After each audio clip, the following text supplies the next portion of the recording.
வணக்கம். இது ஐபிசி தமிழின் இன்றைய மதிய செய்திகள். முதலில் தலைப்புச் செய்திகள். புலமைப் பரிசில் பெறுபவர்கள் பரீட்சை திணைக்களத்தின் முக்கிய அறிவிப்பு. மஹிந்தவின் வீட்டுக்காக பல மில்லியன் ரூபா நாடாளுமன்றத்தில் வெளியான தகவல். லட்சக்கணக்கான இளைஞர்களுக்கு கிடைத்துள்ள வாய்ப்பு. கொழும்பில் கிராண்ட் பாஸ் பகுதியில் துப்பாக்கிச் சூடு. பொதுமக்களுக்கு வளிமண்டலவியல் திணைக்களத்தின் எச்சரிக்கை. வாகன இறக்குமதிக்கான அனுமதிகள் ரத்து என வெளியான தகவல் அரசாங்கம் மறுப்பு. வடக்கு கிழக்கில் முப்படை வசமுள்ள மக்கள் காணிகள் சபையில் தமிழ் எம்பி கோரிக்கை. மன்னார் துப்பாக்கிச் சூட்டு விவகாரம் பாதுகாப்பு தரப்பினரை சாடிய செல்வம் எம்பி. பிரித்தானிய வானிலை ஆய்வு மையம் எடுத்துள்ள அவசர எச்சரிக்கை. முன்னாள் ஜனாதிபதிக்கு வெட்கமில்லை கடுமையாக சாடிய அமைச்சர்.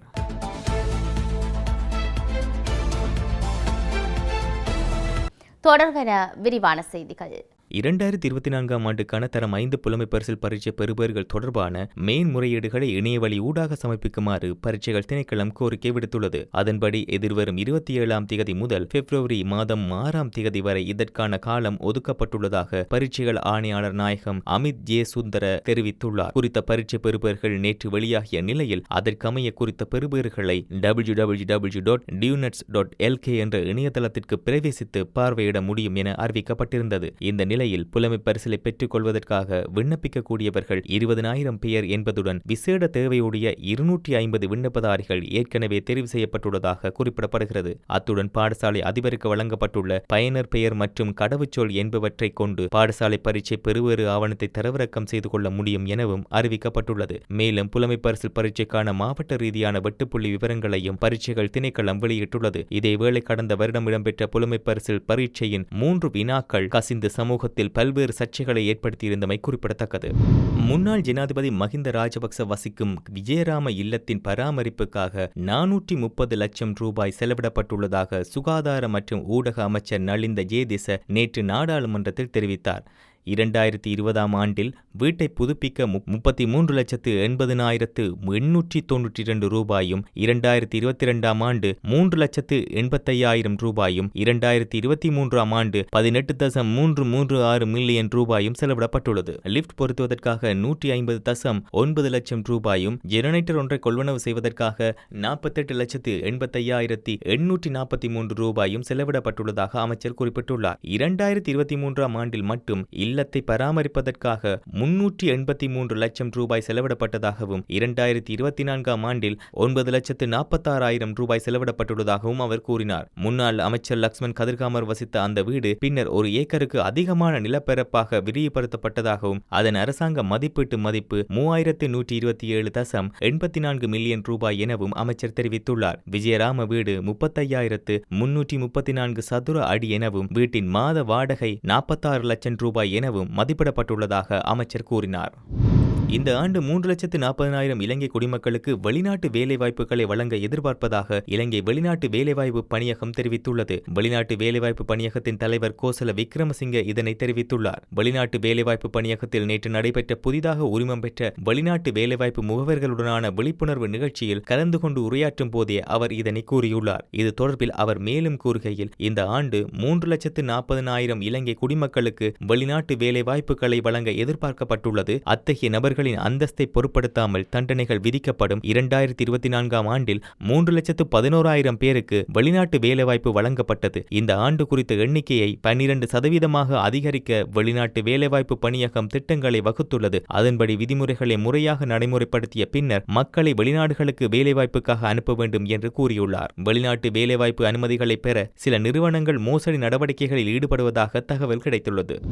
கொழும்பு கிராண்ட் பாஸ் பகுதியில் போலீசார் உத்தரவை பின்பற்றாமல் சென்ற கார் மீது போலீசார் துப்பாக்கிச் சூடு நடாத்தியுள்ளனர். இந்த துப்பாக்கிச் சூட்டு சம்பவம் நேற்று மாலை இடம்பெற்றுள்ளது. துப்பாக்கிச் சூட்டில் காரில் இருந்த ஒருவருக்கு காயம் ஏற்பட்டதாகவும் தெரிவிக்கப்பட்டுள்ளது. குறித்த காரை கிராண்ட் பாஸ் போலீஸ் பிரிவில் சோதனைக்காக நிறுத்த போலீசார் உத்தரவிட்டுள்ளனர். ஆனால் காரை நிறுத்தாமல் தொடர்ந்து சென்றதால் பின் தொடர்ந்து துப்பாக்கிச் சூட்டு சம்பவம் நடத்தப்பட்டதாகவும் தெரிவிக்கப்பட்டுள்ளது. கொழும்பு வடக்கு பிரிவு குற்றப்புலனாய்வு பிரிவின் மோட்டார் சைக்கிள் குழு சம்பந்தப்பட்ட காரை துரத்திச் சென்று துப்பாக்கிச் சூடு நடாத்தியுள்ளது. மேலும் சம்பந்தப்பட்ட காரில் சட்ட விரோத மதுபானம் கண்டுபிடிக்கப்பட்டதாகவும் கூறப்படுகிறது. குறிப்பிடத்தக்கது. இடியுடன் மழை பெய்யும் சந்தர்ப்பங்களில் ஏற்படும் அனர்த்தங்களை குறைப்பதற்கு தேவையான பாதுகாப்பு முன்னாயத்த நடவடிக்கைகளை மேற்கொள்ளுமாறு வளிமண்டலவியல் திணைக்களம் பொதுமக்களுக்கு எச்சரிக்கை விடுத்துள்ளது. ஊவா மற்றும் தென் மாகாணங்களிலும் அம்பாறை, மட்டக்களப்பு, மாத்தளை மற்றும் நுவரெலியா மாவட்டங்களிலும் பல தடவைகள் மழை பெய்யும் என வளிமண்டலவியல் திணைக்களம் எதிர்வு கூறியுள்ளது. மேல் மற்றும் சப்ரகமுக மாகாணங்களிலும் குருநாகல் மாவட்டத்திலும் மாலை அல்லது இரவில் மழை அல்லது இடியுடன் கூடிய மழை பெய்யக்கூடும். சில இடங்களில் 50 மில்லிமீட்டர் வரை மழை பெய்யக்கூடும் எனவும் திணைக்களம் வெளியிட்டுள்ள அறிக்கையில் குறிப்பிடப்பட்டுள்ளது. மத்திய மலைநாட்டின் கிழக்கு சரிவுகளிலும் வடக்கு, வடமத்திய மற்றும் வடமேல் மாகாணங்களிலும் மாத்தளை மாவட்டத்திலும் அவ்வப்போது மணிக்கு 30-40 கிலோமீட்டர் வேகத்தில் காற்று வீசக்கூடும். மேல் சப்ரகமுவ, மத்திய மற்றும் தெற்கு மாகாணங்களிலும் பதுளை மாவட்டத்திலும் சில இடங்களில் காலை வேளையில் பனிமூட்டம் நிறைந்து காணப்படும் என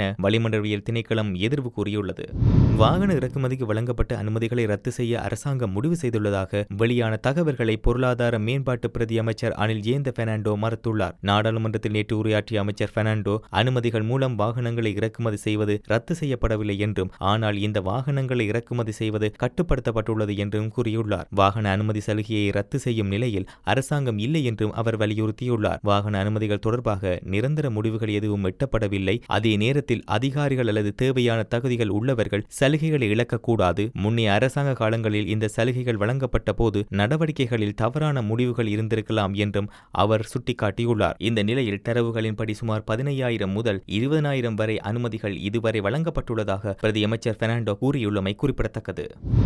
வடக்கு கிழக்கில் முப்படைகளால் அபகரிக்கப்பட்டுள்ள காணிகள் விடுவிக்கப்பட வேண்டும் என டெலோ அமைப்பின் தலைவரும் நாடாளுமன்ற உறுப்பினருமான செல்வம் அடைக்கலநாதன் வலியுறுத்தியுள்ளார். அத்துடன் முப்படைகள் மக்களின் காணிகளை அபகரிக்கும் விடயத்தை நிறுத்த வேண்டும் என அவர் கோரிக்கை விடுத்துள்ளார். நேற்று நாடாளுமன்ற அமர்வில் கலந்து கொண்டு கருத்து தெரிவிக்கையில் குறித்த விடயத்தை செல்வம் அடைக்கலநாதன் தெரிவித்துள்ளார். அவர் தொடர்ந்து உரையாற்றுகையில் முன்னாள் ஜனாதிபதி கோட்டபாய ராஜபக்ஷவை குற்ற புலனாய்வு திணைக்களம் விசாரணைக்கு அழைத்த விடயத்தை தாம் வரவேற்பதாக அவர் குறிப்பிட்டுள்ளார். முன்னாள் ஜனாதிபதியின் வாசஸ்தலங்கள் தொடர்பில் அரசாங்கம் எடுத்திருக்கும் தீர்மானங்களையும் தாம் வரவேற்பதாக அவர் கூறியுள்ளார். இவ்வாறான அரசாங்கத்தின் செயற்பாடுகள் தொடர்ந்தும் நடைபெற வேண்டும் எனவும் எதிர்வரும் தேர்தலுக்கான யுக்தியாக இந்த விடயங்கள் அமைந்துவிடக்கூடாது என்றும் அரசாங்கத்தை செல்வம் அடைக்கலநாதன் வலியுறுத்தினார். மேலும் தூய்மையான ஒரு திட்டத்தை முன்னெடுக்கும் அரசாங்கம் பலதரப்பட்ட விடயங்களில் கவனம் செலுத்தும் போதே இந்த திட்டத்தில் வெற்றியடைய முடியும் எனவும் அவர் சுட்டிக்காட்டியுள்ளார்.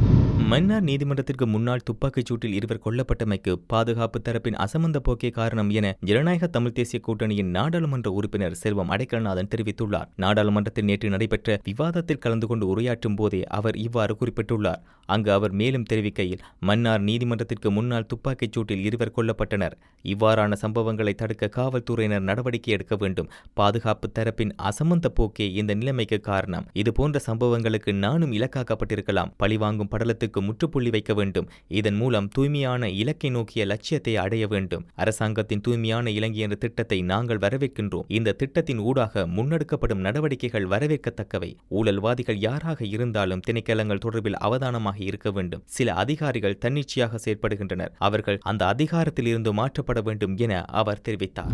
பிரித்தானிய மக்களுக்கு பிரித்தானிய வானிலை ஆய்வு மையம் அவசர எச்சரிக்கை ஒன்றை விடுத்துள்ளது. இந்த நிலையில் மணிக்கு 100 மைல் வேகத்தில் யோவின் புயல் வீசக்கூடும் என்பதால் பொதுமக்களை அவதானமாக செயற்படுமாறு தெரிவிக்கப்பட்டுள்ளது. கடந்த 100 ஆண்டுகளில் இதுபோன்ற ஒரு புயல் பிரித்தானியாவில் ஏற்படவில்லை என வானிலை ஆய்வு மையம் குறிப்பிட்டுள்ளது. இந்த நிலையில் ஸ்கொட்லாந்தில் நாளை வெள்ளிக்கிழமை தொடருந்து சேவைகள் நிறுத்தப்படும் என்று தெரிவிக்கப்பட்டுள்ளது. அத்தோடு தொடருந்து பயணிகளுக்கு மாற்று போக்குவரத்து சேவைகள் இருக்காது எனவும் அறிவிக்கப்பட்டுள்ளது. இதனால் பிரித்தானியாவின் இங்கிலாந்து, ஸ்கொட்லாந்து மற்றும் வேல்ஸ் முழுவதும் மஞ்சள் மற்றும் அம்பர் எச்சரிக்கைகள் விடுக்கப்பட்டுள்ளன. ஸ்கொட்லாந்தின் தலைநகரில் உள்ள பாடசாலைகள், அருங்காட்சியகங்கள் மற்றும் பூங்காக்கள் நாளை மூடப்படும் என அறிவிக்கப்பட்டுள்ளது. மேலும் புயல் காரணமாக நாளை அயர்லாந்துக்கு செல்லும் விமானங்களும் ரத்து செய்யப்படலாம் என தெரிவிக்கப்பட்டுள்ளமை குறிப்பிடத்தக்கது. முன்னாள் ஜனாதிபதிக்கு வெக்கம் என்பதொன்று இருக்குமானால் அரசு இல்லங்களிலிருந்து வெளியேற வேண்டும். ஆனால் இவர்களுக்கு வெக்கம் இல்லை என சுகாதாரத்துறை அமைச்சர் நலிந்த ஜெயதிச தெரிவித்துள்ளார். குறித்த விடயத்தை நேற்று நாடாளுமன்ற அமர்வில் உரையாற்றும் போதே அவர் குறிப்பிட்டுள்ளார். இது தொடர்பில் அவர் மேலும் தெரிவிக்கையில், முன்னாள் ஜனாதிபதிகள் மற்றும் முன்னாள் ஜனாதிபதியின் பாரியார் ஆகியோரை பராமரிக்கும் பொறுப்பில் இருந்து நாட்டு மக்களை விடுவித்துள்ளோம். முன்னாள் ஜனாதிபதி கோட்டபாய ராஜபக்ஷவுக்கு கொழும்பு 5 பகுதியில் வீடு ஒன்று ஒதுக்கப்பட்டது. இந்த வீட்டின் நடைமுறை சந்தை பெறுமதி 2598.5 மில்லியன் ரூபாய். நடைமுறை மாத வாடகை கட்டணம் 12,75,000 ரூபாய். இந்த வீட்டிலிருந்து கோட்டபாய ராஜபக்ஷ வெளியேறியுள்ளார். முன்னாள் ஜனாதிபதி ரணில் விக்ரமசிங்கவிற்கு கொழும்பு 7 பெல்ஜெட் பகுதியில் வழங்கப்பட்டிருந்த வீடு 3,132 மில்லியன் ரூபாய் பெறுமதியானது. இதன் நடைமுறை சந்தை மாத வாடகை கட்டணம் 29 லட்சம் ரூபாய். இந்த வீட்டில் இருந்து ரணில் விக்ரமசிங்க வெளியேறியுள்ளார். முன்னாள் ஜனாதிபதி ரணசிங்க பிரேமதாசவின் பாரியாரான ஹேமா பிரேமதாச கொழும்பு 7இல் உள்ள அரசாங்கத்திற்கு சொந்தமான வீட்டில் வசித்தார். தற்போது அங்கிருந்து வெளியேறியுள்ளார். முன்னாள் ஜனாதிபதி மைத்ரிபால சிறிசேனாவிற்கு கொழும்பு 7 பகுதியில் 1,005.5 மில்லியன் ரூபாய் பெறுமதியான வீடு வழங்கப்பட்டது. இவர் இன்றும் இந்த வீட்டில் தான் வசிக்கின்றார். அந்த வீட்டின் நடைமுறை சந்தை மாத வாடகை 9 லட்சம் ரூபாய் ஆகும். முன்னாள் ஜனாதிபதி மஹிந்த ராஜபக்ச வசிக்கும் பௌத்தலோகா மாவட்ட வீடு தொடர்பில் குறிப்பிட்டதன் பின்னர் மஹிந்தவின் வீட்டை பார்ப்போம் என்று அமைப்பும் உருவாக்கப்பட்டுள்ளது. இந்த வீடு 1 ஏக்கர் 13.8 பேச்சஸ் நிலப்பரப்பில் நிர்மாணிக்கப்பட்டுள்ளது. அத்தோடு 3,128 மில்லியன் ரூபாய் பெறுமதியானது. 46 லட்சம் ரூபாய் மாத வாடகை பெறுமதியானது. முன்னாள் ஜனாதிபதி சந்திரிகா குமாரதுங்க வசிக்கும் வீட்டின் பெறுமதி மதிப்பிடப்படவில்லை. அவர் நாடு திரும்பியதும் வீட்டை மதிப்பிடுமாறு குறிப்பிட்டுள்ளார். ஆகவே வெகு விரைவில் அந்த வீட்டின் பெறுமதி தொடர்பான விவரங்கள் நாடாளுமன்றத்திற்கு அறிவிக்கப்படும். முன்னாள் ஜனாதிபதிகள் வசிக்கும் வீடுகளை பராமரிப்பதற்கும் பாதுகாப்பு வழங்குவதற்கும் மக்களின் வரிப்பணமே பயன்படுத்தப்பட்டுள்ளது. அத்தோடு முன்னாள் ஜனாதிபதி மஹிந்த ராஜபக்ஷ வசிக்கும் வீட்டுக்கு பெருமளவான நிதி செலவிடப்பட்டுள்ளமை குறிப்பிடத்தக்கது. இத்துடன் இன்றைய மதிய செய்திகள் நிறைவடைகின்றன. தொடர்ந்தும் செய்திகளை அறிந்து கொள்ள IBC தமிழ் நியூஸ் என்ற நமது யூடியூப் பக்கத்தினூடாக இணைந்திருங்கள். வணக்கம்.